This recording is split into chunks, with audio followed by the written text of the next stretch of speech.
有緣人，若您刷到這條影片時，請勿錯過，此乃天意之賜，您的財運將如約而至，意外之喜接踵而至，請滿懷信心，親自迎接這份富貴。訂閱點讚，給這份福澤一個回應，讓財富與健康更加穩固長久。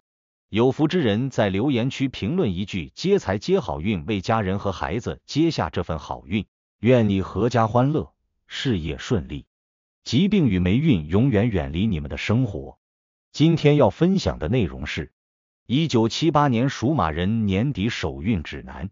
新舊運交替之際，3件事若守不住，運勢容易被打斷。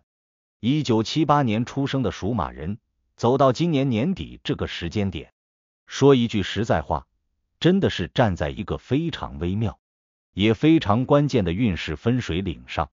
很多屬馬的朋友會明顯感覺到，今年下半年開始，整個人的狀態不像前2年那樣一條線往前衝了，有時候明明事情快成了，卻在臨門一腳卡住，有時候明明已經很努力了，但反饋卻來得特別慢。其實這並不是你不行，而是你正好趕上了一個新舊運交替的階段。1978年屬馬，地支為午，五行多以火為主。這一類人一生最大的特點就是行動力強，反應快，主意多，不服輸。年輕的時候靠拼勁，中年之後靠判斷力。問題也恰恰出在這裡，越是走到中後段運勢，越不能只靠一股馬不停蹄的勁兒。年底這個節點，對你們來說不是衝刺期，而是守運期。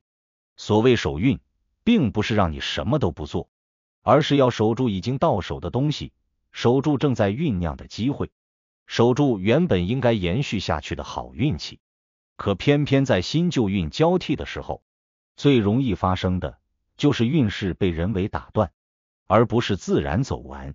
很多1978年屬馬人運氣斷掉，不是因為命不好，而是因為年底這幾件事沒守住。先從整體運勢來說，年底這段時間，你的運勢呈現出一種很明顯的特徵，表面平穩，暗流湧動，看起來好像沒什麼大問題，生活也在繼續，工作也在推進，但實際上，很多關鍵變化已經在悄悄發生了。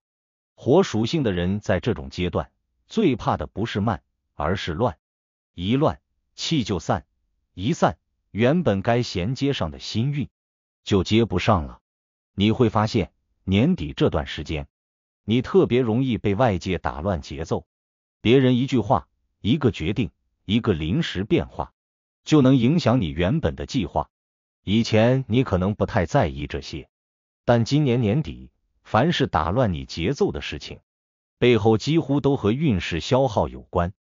這個時候，如果你一味逞強，非要什麼都接，什麼都扛，反而容易把已經積累了一整年的好運提前透支掉。再說財運，1978年屬馬人的財運，在今年年底呈現出一種賬面還行，心裡不安的狀態。錢不是沒進，但花得快；機會不是沒有，但總差一點落袋為安。尤其是正財，年底本該是一個總結、回收、結算的階段，可你會發現，有些該到位的東西拖着不來，有些原本說好的事反覆變化。這不是你能力的問題，而是財運正在經歷一次結構調整。這個時候，最忌諱的就是3種心態：一是急着翻盤，二是盲目加碼，三是為了面子硬撐。很多屬馬人在年底容易犯一個錯誤，就是覺得再拼一把就能把這一年補回來。但從運勢角度來說，年底不是補漏洞的時候，而是封口的時候，漏洞越補越大，運反而容易漏光。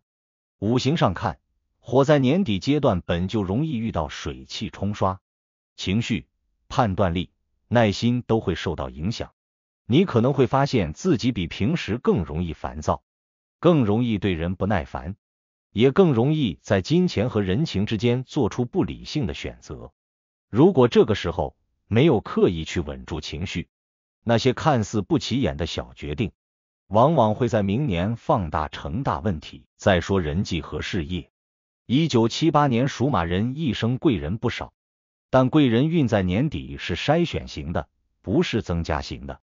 也就是說，今年年底你不是遇到更多貴人，而是要看清誰能繼續陪你走下一段運，誰只能走到今年為止。這個階段最怕的不是失去人，而是看不清人。有些屬馬人年底會遇到一種情況，表面上關係不錯的人，關鍵時刻卻不站隊，而平時不怎麼顯山露水的人，反而在暗中給你托底。這種反差其實就是新舊運在做交接。如果你在這個階段判斷失誤，把精力繼續壓在已經走到盡頭的關係上，就容易拖慢整體運勢切換的速度。很多1978年屬馬人吃虧，就吃虧在一個講情義。情義本身沒錯，但年底講情義，必須建立在不傷自己運勢的前提下。如果為了顧及情分，做出明顯違背現實、違背趨勢的決定，那這份情義最後很可能變成負擔。健康和狀態也是年底一個繞不開的話題。